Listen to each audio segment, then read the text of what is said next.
Good evening students. तो आ जाओ आज की शीट को डिस्कस करते हैं।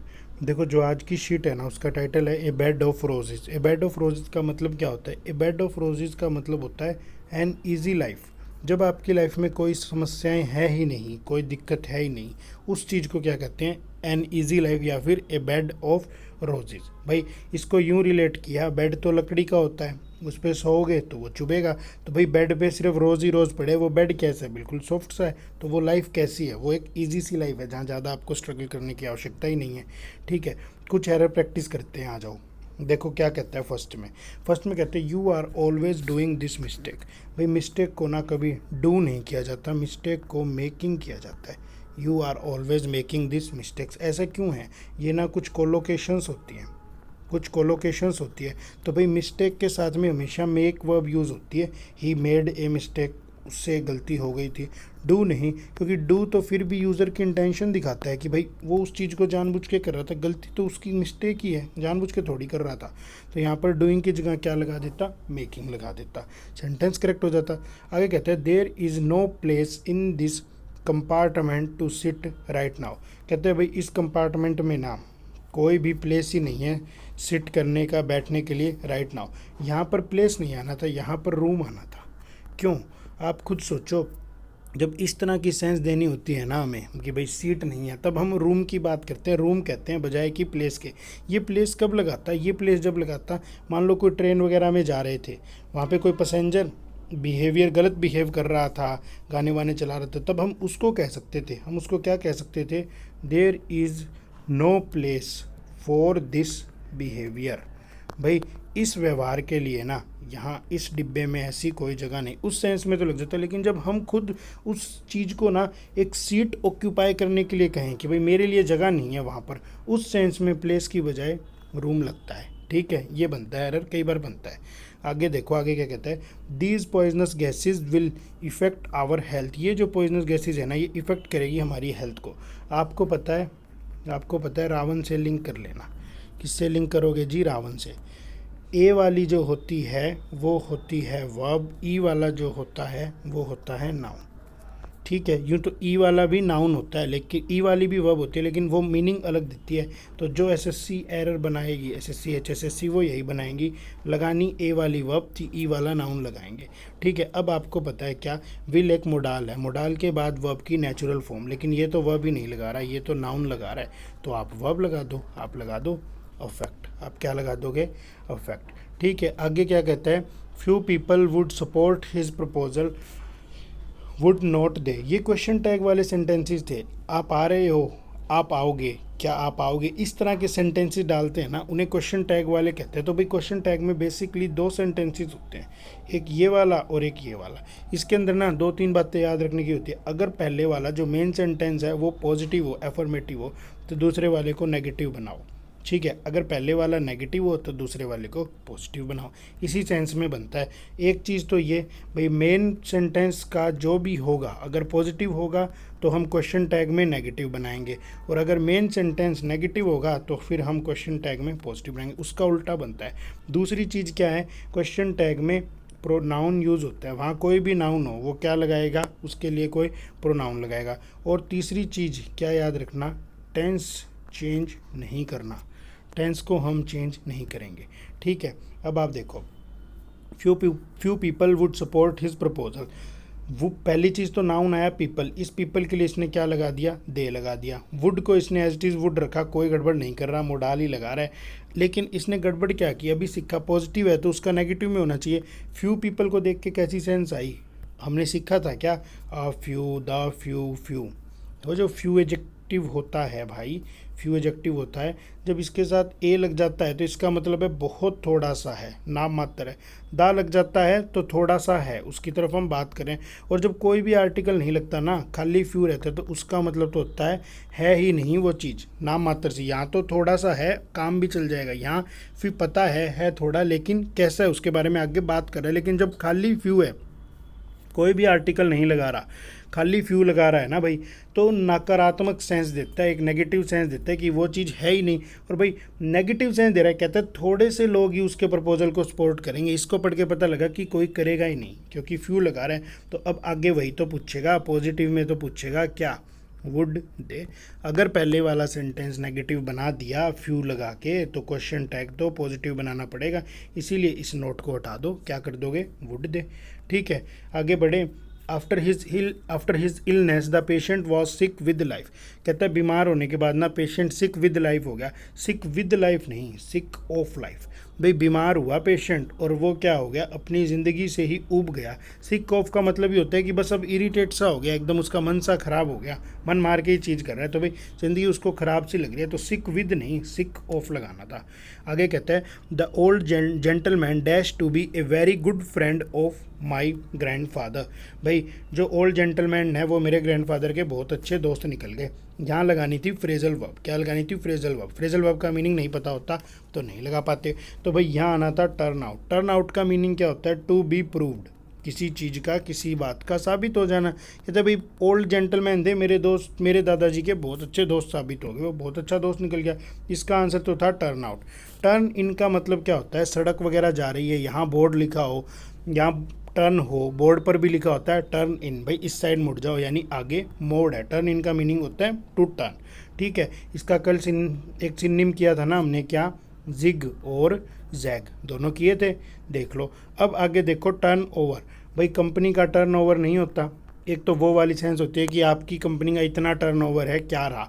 दूसरा होता है कोई गाड़ी वाड़ी जा रही है, गाड़ी जाते जाते पलट गई, एक्सीडेंट हो गया, उस सेंस में भी क्या लगा दिया जाता है, टर्न ओवर। और टर्न अप का मीनिंग होता है बढ़ा देना, कहते भी हैं भाई फ़ैन की स्पीड बढ़ा दो, turn up the fan, turn up the voice of radio, ये रहता है। ठीक है, और इसी के साथ मुझे एक और फ्रेजल वर्ब याद आ गई, टर्न डाउन। टर्न डाउन का मीनिंग होता है रिजेक्ट करना। ठीक है, तो इसका आंसर आ जाता सी। आगे देखो क्या कहता है, आगे कहता है it is a dash that young people are inspired by celebrities. ये तो एक डैश है कि भाई जो यंग पीपल है सेलिब्रिटीज़ से इंस्पायर हुए हैं। मिस्टेक तो आनी नहीं थी, इसमें मिस्टेक क्या हो गई भाई, मिस्टेक जैसी तो कोई सेंस ही नहीं दे रहा था, मिस्टेक तो मैं बिल्कुल किसी हालत में नहीं लगाता, तो मिस्टेक काट देता। क्या आया, ब्लफ आया। ब्लफ का मतलब होता है टू चीट करना, किसी को धोखा देना या प्रिटेंड करना, तो भाई वो भी कोई सेंस नहीं लगा रहा था, तो मैं यहाँ पर ब्लफ को भी हटा सकता था। ठीक है, ऑप्शन ही दो बचे। कौन से ऑप्शन बचे, एक लाए बचा और एक मिथ बचा, और दोनों ऑप्शन बहुत कन्फ्यूजिंग थे, बच्चों को ज़रूर कन्फ्यूज़न हुई होगी। बताओ क्या आया, देखो आप खुद सोचो, एक बात को सोचो, लाए क्या होता है, लाए होता है झूठ, लेकिन ये वो झूठ, वो वाली झूठ है जो आप इंटेंशनली बोल रहे हो, इंटेंशनली बोल रहे हो भाई, मेरे को झूठ बोलनी है, इसीलिए उस सेंस में इस वर्ब को यूज़ करो लाए, कि नेवर टेल ए लाए, भाई कभी झूठ मत बोलो। उस टाइम पे ना आप इंटेंशन के साथ करते हो, लेकिन मिथ तो एक धारणा है, एक अफवाह है। भाई जो बंदा बोल रहा है, जो स्पीकर बोल रहा है, उसको पता ही नहीं कि ये बात झूठी है, उसको पता ही नहीं, उसे लगता है कि ये सच है, तो वो क्या करता है, it is believed to be true. Myth ऐसा होता है भाई, वो विश्वास करता है कि ये बात सत्य है। अब वो उस बात को अगर डिफेंड कर रहा है तो भाई वो झूठ थोड़ी बोल रहा है, उसको ज्ञान ही नहीं है, उसको लगती है ये चीज़। तो इसीलिए ना यहाँ पर झूठ जैसी बात नहीं, लोग ऐसा सोचते हैं कि जो यंग एज है वो सेलिब्रिटीज़ से प्रभावित होती है, जबकि ऐसा नहीं है। तो फिर ये एक चीज़ है क्या, ये तो एक मिथ है, झूठ थोड़ी है, वो जानबूझ के थोड़ी बोल रहे हैं झूठ। ठीक है, आगे कहता है had I saved money I dash a new car. Had I saved money, ये तो हमने पहले भी किसी फ्रेज इसमें सेशन में किया था। Had plus subject plus verb की थर्ड फॉर्म किसके इक्वल होता है, if plus subject plus had plus में वर्ब की थर्ड फॉर्म। भाई इफ़ से कंडीशनल बनाते थे, ये प्रेजेंट परफेक्ट लगाते थे, सॉरी पास्ट परफेक्ट लगाते थे कि भाई ऐसा होता तो ऐसा हो जाता, तो जब इफ़ हटाना हो तो ये हेड आगे उठ के आ जाता है, ये वही काम कर रहा है, दोनों की सेम मीनिंग देती है। कहते हैं अगर मैंने कुछ पैसे बचा लिए होते ना थोड़े से, had I saved money I dash a new car, तो मुझे ना एक नई कार मिल चुकी होती। ठीक है, अब देखो बात क्या है, had I saved money I dash a new car. भाई ये वाला जब पास्ट परफेक्ट में है तो आगे वाले में भी पास्ट की सेंस लगाओ, और पैसिव फॉर्मेशन बना रहा है ना, पैसिव फॉर्मेशन नहीं बना रहा, आगे वाले में भी पास्ट की सेंस लगाएगा। क्या आएगा, I dash a new car. Will तो बिल्कुल ही नहीं लगाएगा, कहता है अगर मैं पैसे बचा लेता तो मैं आगे गाड़ी खरीद लूँगा, ऐसी सेंस थोड़ी देगा भाई। परचेज्ड भी नहीं लगाता। इसका ना कंडीशनल का स्ट्रक्चर था भाई, modal plus have plus verb की थर्ड फॉर्म लगाओगे, कब लगाओगे, जब आगे कंडीशनल में क्या हो, पास्ट परफेक्ट हो। ये वही तो था, इफ हटा के इसने इन्वर्जन कर दिया, तो यहाँ क्या आता, वुड हैव परचेज्ड। ठीक है, आगे देखो he decided to dash his matric examination in order to get a higher score. भाई दोबारा 10वीं की एग्जामिनेशन दे रहा है, क्या करने के लिए? अच्छे मार्क्स लगाने के लिए। देखो वैसे तो एग्जामिनेशन के लिए अपीयर यूज़ होता है, लेकिन रीअपीयर कब होता है? जब बच्चा फेल हो जाता है तब रीअपीयर होता है, फेल थोड़ी हुआ है। रीमेक जैसी कोई सेंस नहीं देता, रीडू जैसी कोई सेंस नहीं देता। वो क्या करेगा? री राइट करेगा, दोबारा से अपने 10वीं के पेपर लिखेगा। क्यों? क्योंकि उसको ज़्यादा नंबर चाहिए। री राइट यहाँ पर करेक्ट ऑप्शन था। आगे देखो, आगे कहता है the police pushed the people back to make dash for prime minister's car to pass. भाई पुलिस ने क्या किया? लोगों को पीछे की तरफ धकेल दिया। क्यों धकेल दिया?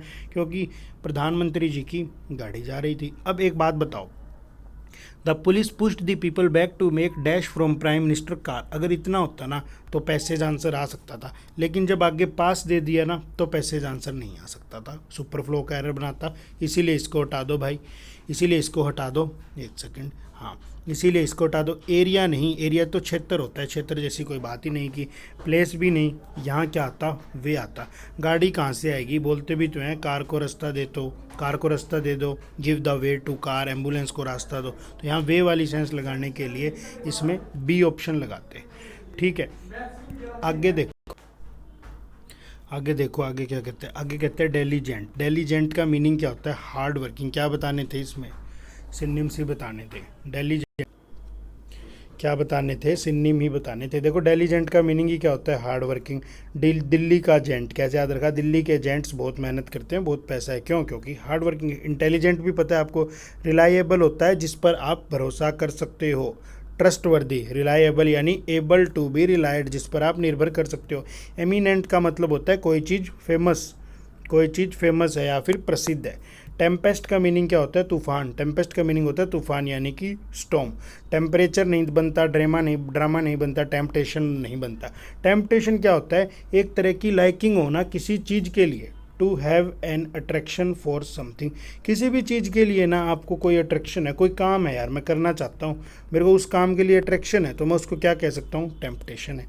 और जनरली ना वो नेगेटिव चीज़ होती है, यानी वो कोई गलत काम होता है। ठीक है, उसके लिए अट्रैक्शन हो, उस सेंस में टेम्पटेशन यूज़ किया जाता है। इंस्टेंट का मतलब क्या होता है? इंस्टेंट का मतलब होता है तुरंत। डिस्टेंट मतलब जो चीज़ दूर है। कॉन्स्टेंट का मतलब जो चीज़ फिक्स्ड है। तो क्या ऑप्शन बचे? 2 ही ऑप्शन बचे। एक ऑप्शन बचा इमीडिएट और एक ऑप्शन बचा सडन। इसका आंसर था इमीडिएट। क्यों सडन में कन्फ्यूजन हुई तुमको? देखो सडन क्या होता है? वो चीज़ अचानक ही हो गई। मैं यहाँ बैठा था, सडनली लाइट चली गई, वो चीज़ अचानक हो गई, यानी उससे पहले कोई चीज़ नहीं चल रही थी, आराम से हम अपना काम कर रहे थे, सडनली अचानक ही बंदर आ गए।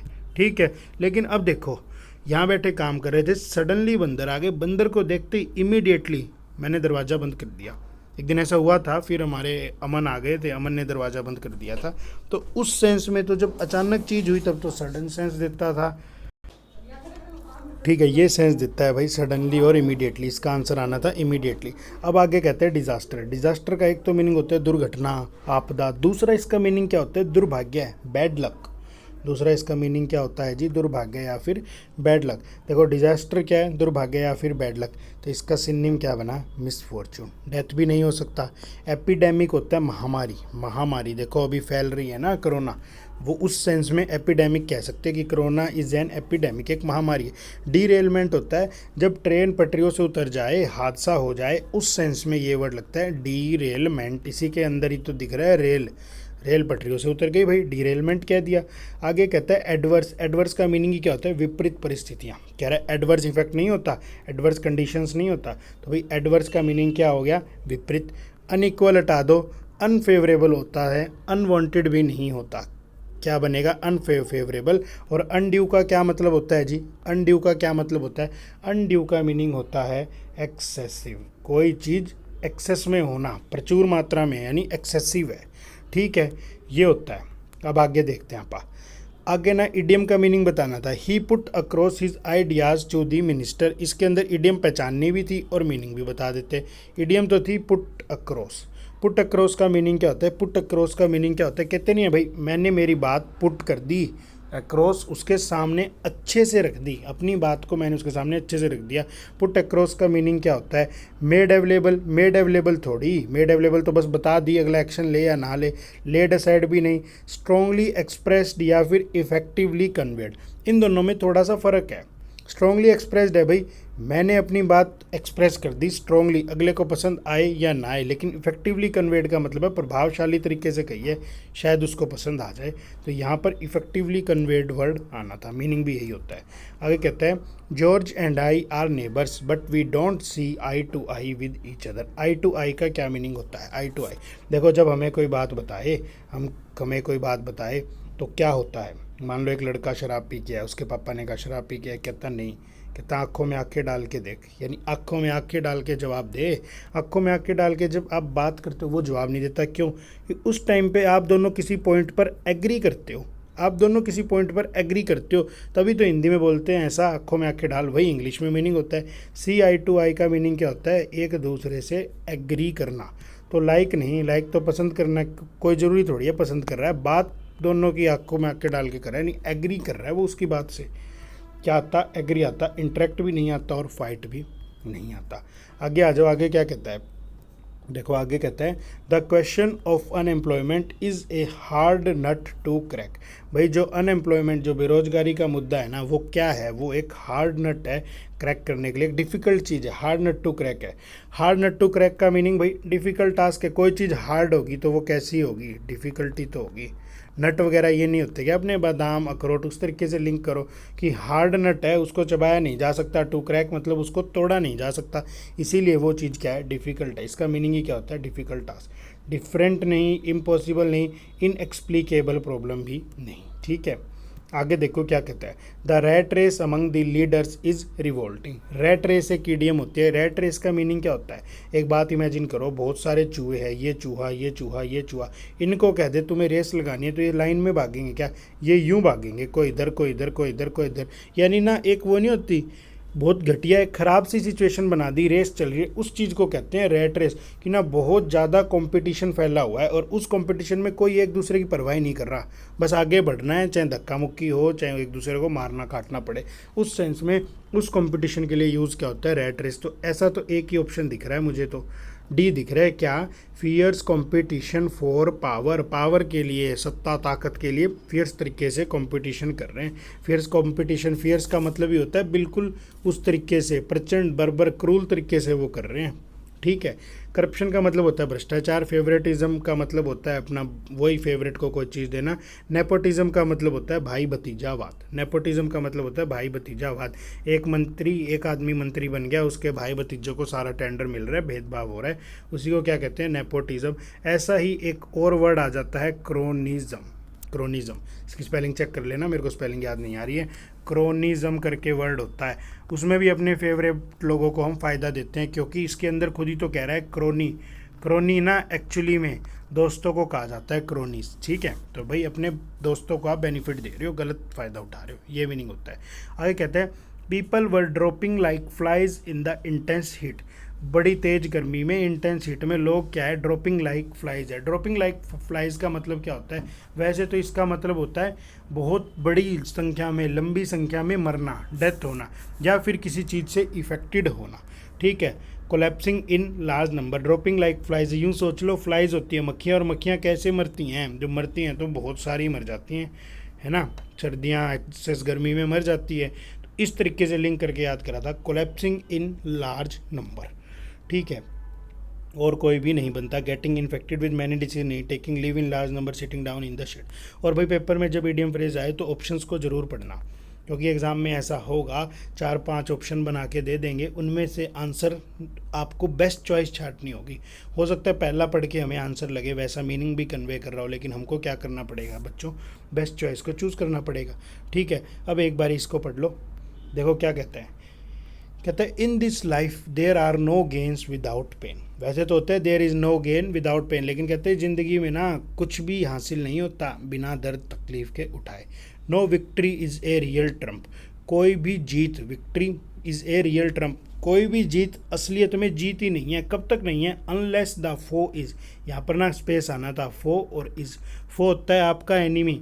जब तक कोई भी जीतना असलियत की जीत नहीं है, जब तक आपका फो इज़ वर्ती, आपका शत्रु आपके जितनी ही वर्थ ना रखता हो, आपके जितना ही काबिल ना हो। समझे भाई? सीधी सी बात है। WWF देखते थे हम तो, खली की रेसलिंग रे मिस्टीरियो से करवा दी, उसमें खली जीत गया, वो क्या जीत हो गई भाई, क्या जीत हो गई, आपका शत्रु आपके सामने का ही नहीं था। तो एक्चुअल में वो जीत असलियत में जीत ही नहीं थी। वो जीत कब होती, जब खली जीतता था बिग बॉस क्या बिग शो के साथ में, उस जीत को हम कहते थे कि हाँ भाई जीत, क्योंकि जो आपका फो था ना, जो आपका शत्रु था, वो वर्दी था, आपसे टकराने के लायक था, ऐसी सेंस दे रहा है। अब कहता है लाइफ इंडीड वुड बी डल, ज़िंदगी जो है ना असलियत में डल हो जाती, बोरिंग हो जाती। कब, if there were no difficulties. Indeed होता है वास्तव में, इंडीड का मीनिंग क्या होता है, वास्तव में। कह रहे ज़िंदगी ना वास्तव में हकीकत में डल और बोरिंग हो जाती अगर हमारी ज़िंदगी में समस्याएं नहीं होती। हालांकि मैं इस पॉइंट से एग्री नहीं करता, ज़िंदगी अच्छी होती, लेकिन कहते हैं हो जाती तो हो जाती। मान लो both winner and loser enjoy a game most, कहता है बोथ, जीतने वाला भी और हारने वाला, दोनों ही गेम को इन्जॉय कब करते हैं, मोस्ट, सबसे ज़्यादा इन्जॉय कब करते हैं, इफ़, जब it is closely contested to the last, की भाई लास्ट मोमेंट तक मैच बना रहे। क्रिकेट मैच देखते हैं, कब मज़ा आता है देखने का, ऐसा क्या जब इंडिया 2 ही मिनट में जीत जाए, 10 ओवर में ही पता लग जाए इंडिया जीता है, नहीं, जब लास्ट बॉल तक, लास्ट ओवर तक सस्पेंस बना रहता है कौन जीतेगा। तो वही चीज़ कह रहा है भाई, जीतने वाला हो चाहे हारने वाला हो, हार जीत अलग चीज़ है, लेकिन मज़ा कब आएगा, मज़ा तब आएगा जब कॉन्टेस्ट जो होगा, प्रतियोगिता जो होगी क्लोजली चलेगी, कब तक, लास्ट तक चलेगी। ठीक है। गेंस लूज देयर जेस्ट, गेंस का मतलब जो जीत गया, जो जीतता है ना, देयर जेस्ट, वो अपना उत्साह खत्म कर देता है, उसे इतनी खुशी नहीं होती। कब, अगर वो सच में एक ज़बरदस्त स्ट्रगल करके ना जीतता हो। ये बात हमारी लाइफ पे लगती है। ठीक है। Weather we like it or not, continuous competition, भले ही हमें ये चीज़ पसंद आए ना आए, कॉन्टीन्यूस स्ट्रगल, कॉन्टीन्यूस कंपटीशन, लेकिन ऑथर कह रहे हैं ज़िंदगी का मज़ा इसी चीज़ में है कि उतार चढ़ाव आते रहें, किसी चीज़ के लिए ज़बरदस्त स्ट्रगल करें, फिर जाके वो चीज़ हमारे हाथ आए। ईजी सा ही क्लोज टेस्ट था, अभी मैं ज़्यादा इसका हाई लेवल नहीं करना चाहता। क्लोज टेस्ट क्या PQRS था भाई, CHSL आ रहा है, ज़्यादा हाई कर देंगे, बच्चे डीमोटिवेट होंगे, तो थोड़ा ढंग का ही लेवल, जैसा CHSL पूछता है वैसा सही लेवल, और ये भी प्रीवियस ही था, प्रीवियस में आया ही हुआ है। ठीक है। अब राइम बनाते हैं, देखो राइम क्या बनेगी। कहते हैं in this life there are no gains without pain, ऐसी तो बात करते हैं, ऐसा ही तो कहते हैं कि भाई अगर ये चीज़ नहीं है तो ये चीज़ भी नहीं है, ऐसा ना करें तो कुछ भी नहीं मिलता। तो वही तो बात कह रहा है भाई, नो गेन कब तक नहीं मिलेगा, जब तक कुछ पेन नहीं करोगे, हार्ड वर्क नहीं करोगे। अगली ही लाइन इसी से तो शुरू करेगा कि वास्तव में विक्ट्री नाम की कोई चीज़ है ही नहीं, आपको जब तक जीत का एहसास नहीं होगा, जब तक आपका शत्रु काबिल ना हो। मुझे तो पढ़ के ऐसा ही सेंस आई कि पी से ही बन सकता था, पी से ही बन सकता था, लेकिन फिर भी औरों को देखते हैं। Life indeed would be dull if there were no difficulties, बिल्कुल एक बात ही तो कह रहा है। देखो पहली लाइन में क्या कहेगा, अगर मेहनत नहीं करोगे तो कुछ मिलेगा नहीं। दूसरी लाइन में कहेगा बिना मेहनत करे कुछ मिलने का मज़ा नहीं। फिर कहेगा अरे वास्तव में यार ज़िंदगी बोरिंग हो जाती है अगर ये स्ट्रगल नहीं करता। कुछ ऐसी सी तो सेंस बना रहा है, सेंस पकड़नी पड़ेगी। इसमें ग्रामर का मेरे को कोई ज़्यादा फंडा नहीं लगा। तो भाई पी और क्यू मेरे हिसाब में बेस्ट चॉइस थे। आगे कहता है both winner and loser enjoy a game most if it is closely contested to the last, बिल्कुल सही बात कह रहे हैं। Gains lose their zest if there is no real struggle, whether we like it or not continuous competition, whether we like it or not continuous competition. देखो ये जो it था ना, ये जो इट था, ये इट भले ही कॉन्टीन्यूस के लिए भी दिखाता भाई कॉन्टीन्यूस कंपटीशन ना हो, लेकिन ना इट हमने सीखा था डमी सब्जेक्ट होता है। डमी सब्जेक्ट होता है तो अपने से आगे वाले के बारे में कोई जानकारी देगा। 6 सेंटेंस में इट आ गया तो मुझे पता लगा पहले कहीं ना कहीं बात की होगी किस चीज़ को हम लाइक नहीं करते। Weather we like it or not, भाई आप उसको लाइक करो या ना करो वो चीज़ तो होगी। क्या होगा, कॉन्टीन्यूस कंपटीशन। तो ये इट किसको रिप्लेस कर रहा है, ये इट इस स्ट्रगल को ही तो रिप्लेस कर रहा है, इट इस स्ट्रगल को ही तो रिप्लेस कर रहा है। तो यहाँ से तो मेरा बिल्कुल ही क्लियर हो गया कि भाई इससे पहले, इट से पहले इसके वाला नाउन आना था, तो मुझे पता लग गया एस तो लास्ट में ही आएगा। अब ऑप्शंस देखते हैं एक बारी, एस किसी में लास्ट में है क्या, नहीं है, एस तो एक में ही लास्ट में है। अब एक बारी राइम बना के देख लो, एस एक में ही लास्ट में है। तो कहता है लाइफ में कोई स्ट्रगल किए बिना मज़ा नहीं आएगा। भाई ये मैंने पूरा समझा ही दिया, इसने यही आंसर माने PQRS। तो मैंने शुरुआत से ही समझाया, सारों की सेंस बनती चली गई, इसीलिए ये आपको आसान लगा। मुश्किल कब लगता है, मुश्किल जब लगता है जब बीच बीच में से समझाएं, समझ आए ना।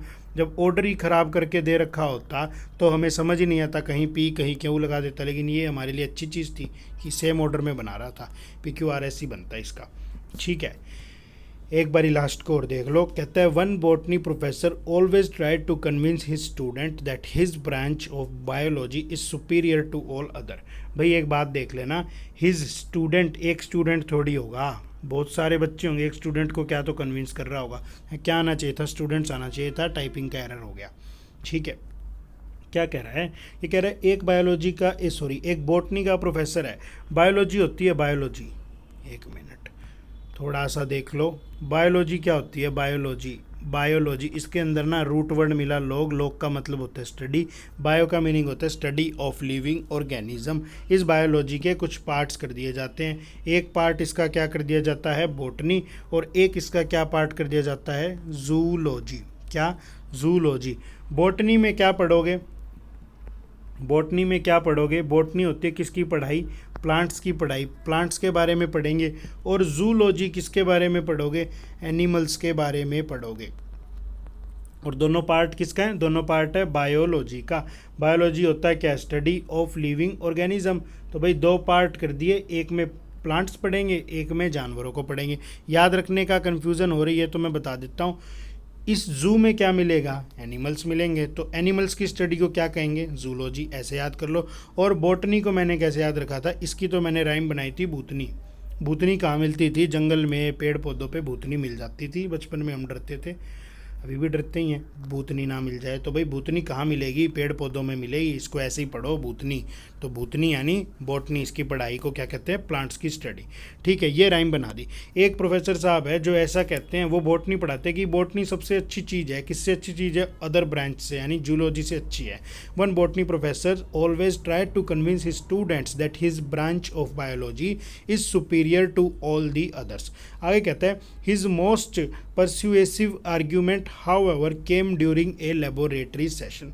कहता है हमेशा ऐसा करता रहता है, लेकिन जैसे तो सेंस ही नहीं दे रहा। उसका सबसे प्रभावशाली, परस्यूएसिव का मीनिंग ही क्या होता है, इफेक्टफुल, सबसे प्रभावशाली उसका कमेंट, सबसे प्रभावशाली उसका आर्ग्यूमेंट कब आया, जब वो ना एक लेबोरेटरी में एक सेशन ले रहा था। ठीक है, अगली लाइन में कहता है and they do not eat very much, और वो बहुत कुछ खाते नहीं। इस दे को देख के पता ही नहीं लग रहा, दे तो कोई प्रोनाउन है, इस दे को देख के मुझे सेंस ही नहीं आ रही कि ये किसकी बात कर रहा है। कौन ज़्यादा नहीं खाता, जानवर ज़्यादा नहीं खाते, एनिमल ज़्यादा नहीं खा रहे, प्लांट ज़्यादा नहीं खा रहे, या वो प्रोफेसर और उसके स्टूडेंट्स ज़्यादा नहीं खा रहे, कोई सेंस क्लियर नहीं इस दे को देख के। यानी यहाँ से ना एक क्लू मिल गया। रोहित ने पूछा था सर क्लू कैसे मिले, तो रोहित देखो यहाँ एक क्लू मिल गया कि भाई ये दे की बात कर रहा है, इस दे का अभी तक कोई भी इंट्रो नहीं आया, तो मुझे एक ये क्लू मिला बच्चों। मुझे क्या क्लू मिल गया कि इस ना क्यू की सेंटेंस की स्टार्टिंग से तो मैं शुरुआत नहीं कर सकता, सेंटेंस की स्टार्टिंग से तो मैं इस क्यू की शुरुआत नहीं कर सकता, और इस पी के अंदर भी कोई क्लू नहीं मिला। तो मुझे इतनी सी बात समझ में आ गई कि ना तो क्यू लास्ट में होना चाहिए, ना तो क्यू स्टार्टिंग में होना चाहिए, और भाई ना ही पी इससे पहले आएगा, क्योंकि पी तो कोई क्लू दे ही नहीं रहा है, यानी प्रोनाउन तो उसके जस्ट आसपास आएगा, यानी ना क्यू के अगल बगल में पी नहीं आएगा। इतनी सी सेंस पकड़ी, और क्यू स्टार्टिंग में भी नहीं आएगा। अब देख लो कोई भी ऑप्शन, वैसे तो आप आगे पढ़ते हैं इसको। आगे कहता है, फिर भी एक सेकंड देख लो, क्या था, क्यू स्टार्टिंग में नहीं, इसने बनाया ही नहीं, कोई बात नहीं। क्यू के अगल बगल में ये कहता है पी नहीं आना चाहिए था, अगल बगल में नहीं, क्यू से पहले पी नहीं आना चाहिए था, क्यू के बाद तो पी आ सकता है, यानी ना क्यू में दे है, इससे पहले कोई ऐसा सेंटेंस आएगा जो इस डे को इंट्रोड्यूस करवाएगा। तो भाई ठीक है, इतनी सेंस तो ये भी पकड़ाता ही है, ना तो इसने क्यू स्टार्टिंग पे बनाया, ना इसने क्यू से पहले कहीं पी लगाया, कोई बात नहीं, सेंस बना लेते हैं। आगे आ जाओ। आगे कहता है examining the cells of a pear, the professor cut a slice for the microscopic slide and took a bite of the rest of the specimen। देखो पियर होता है एक वनस्पति टाइप, अमरूद का फल, अमरूद को तो नहीं कहते, वनस्पति को कहते हैं। कि भाई उसने क्या किया, प्रोफेसर ने एक दिन लेबोरेटरी में एक वनस्पति लेके आया, कहता है इसके सेल्स पर देखेंगे कौन कौन से सेल है। उसने एक स्लाइस तो काट के रख दी, किसके लिए, माइक्रोस्कोपिक स्लाइड के लिए, माइक्रोस्कोप में स्लाइड लगाऊंगा, एक स्लाइस तो काट के रख दी, और बची हुई का क्या किया, रेस्ट ऑफ, बची हुई स्लाइस का क्या किया, उसने खा गया, बाइट कर ली, किसकी, स्पेसिमेन की। स्पेसिमेन वही होता है लैब में जिसके ऊपर एक्सपेरिमेंट वगैरह करते हैं ना, उसको स्पेसिमेन कहते हैं। तो भाई ऐसी बात करी, वनस्पति लेके आया लैब में, कहता है एक्सपेरिमेंट करेंगे। ये वनस्पति थी, 2 टुकड़े कर दिए, हो सकता है इतना टुकड़ा एक्सपेरिमेंट के लिए रख दिया, इस वाले को खा गया, रेस्ट ऑफ जितना भी बचा था उसको खा गया। और आगे कहते हैं plants he noted never run और बाइट। भाई कहता नोटेड का एक मतलब तो होता है नोट डाउन करना, और एक नोटेड का मतलब होता है वेल नोन, कि भाई सारे जानते हैं कि जो प्लांट्स हैं ना तो वो इधर उधर भागेंगे और ना ही वो आपको काटेंगे, ठीक है। और फिर अगले लाइन में क्या कहता है, you want be doing that in A zoology lab. और कहता है भाई आप ये चीज़ ना जूलॉजी की लैब में नहीं कर सकते। जूलॉजी वाली लैब में क्या होता है, एनिमल्स होते हैं। और दैट क्या नहीं कर सकते, सीखा था क्या, this that this those, demonstrative adjective भी और प्रोनाउन भी। यहाँ पर क्या है, किसी चीज़ का ऑब्जेक्ट बन रहे हैं, वर्ब का ऑब्जेक्ट बन रहे हैं, तो यहाँ पर प्रोनाउन है, और प्रोनाउन है तो किसी ना किसी नाउन को रिप्लेस करेंगे। देख लो क्या चीज़ नहीं कर सकते थे जूलॉजी की लैब में। जूलॉजी की लैब में भाई किसी जानवर को खा नहीं सकते थे, उसको खा जाते तो वो बदले में आपको खा जाता। इसीलिए तो कह रहा है कि आप उसको बाइट नहीं कर सकते थे, खा नहीं सकते थे जूलॉजी की लैब में। यानी यहाँ ना मुझे थोड़ी सी सेंस मिली कि इस दैट के ना, इस दैट ने किसको रिप्लेस किया होगा, या तो इस बाइट को रिप्लेस किया है या इस वाली बाइट को रिप्लेस किया है। अब आपको पहचानना पड़ेगा भाई। एक बात पता चली कि या तो सेंटेंस की एंडिंग आर से होगी या फिर सेंटेंस की एंडिंग एस से होगी। देखो अब काम आसान हो गया, सेंटेंस की एंडिंग एस से हो ही नहीं रही, तो मुझे तो देखते ही पता लग गया सेंटेंस की एंडिंग आर से होगी। इसका थर्ड बनता सेंटेंस की एंडिंग आर से होती। इस वाले दैट ने इस वाली बाइट को रिप्लेस किया। बाकी आप राइम पकड़ते हैं। कहते हैं सब जानते हैं कि जो पौधे हैं ना वो बाइट भी नहीं करते और खाते भी नहीं, ठीक है। बाइट नहीं, ना तो वो पौधे इधर उधर भाग पाते और ना ही वो हमको काटते हैं। और आगे एक बात और भी कह रहा है, एंड और साथ ही साथ they do not eat very much, कुछ बहुत ज़्यादा खाते भी नहीं। क्या खाते हैं बेचारे, थोड़े से बीज वगैरह दे दिए, पानी वानी दे दिया, कुछ बहुत ज़्यादा खाते भी नहीं। यानी मुझे एक सेंस पता लगी कि भाई ये वाला दे ना प्लांट को रिप्लेस कर रहा था। तो जब प्रोनाउन नाउन को रिप्लेस करता है तो पहले नाउन आता है फिर प्रोनाउन आता है। यानी भाई जो प्लांट वाला सेंटेंस था ना हमारा पीछे वाला एस, वो पहले आएगा, किससे पहले आएगा, क्यू से। यानी राइम किसकी बनी, एस और क्यू की राइम बनी। और अब तो मेरे हिसाब में तो कुछ बचा ही नहीं, स्टार्टिंग कर दी एस और क्यू से, एंडिंग करेगा आर से, बीच में क्या आ जाएगा, पी आ जाएगा। फिर भी मैं पी को भी लिंक कर सकता हूँ। पी को कैसे लिंक कर सकता हूँ, देखो पहले बात करेगा लेबोरेटरी की, पहले बात करेगा किसकी, लेबोरेटरी की। लेबोरेटरी का कोई सेशन था, उसके बाद क्या कहेगा कि मैं उस चीज़ को एग्जामाइन कर रहा हूँ, उस चीज़ को क्या कर रहा हूँ, एग्जामाइन कर रहा हूँ। तो ये तो मेरे हिसाब में तो बहुत ही ईजी सा था। क्या बनी इसकी राइम, एक मिनट रुको, आंसर क्या बना, S Q P R, S Q P R, ठीक है। सी आंसर बना भाई इसका। क्या आंसर बना, 6th का सी आंसर बना। यही थी आज की शीट, बहुत आसान थी, बहुत ईजी शीट बन गई। उम्मीद करता हूँ पसंद आई है तो लाइक करो, नहीं आई तो डिसलाइक करो। कमेंट्स में बताओ क्यों पसंद नहीं आई, क्या कमी रह रही है मेरे मुझसे। Thank you students.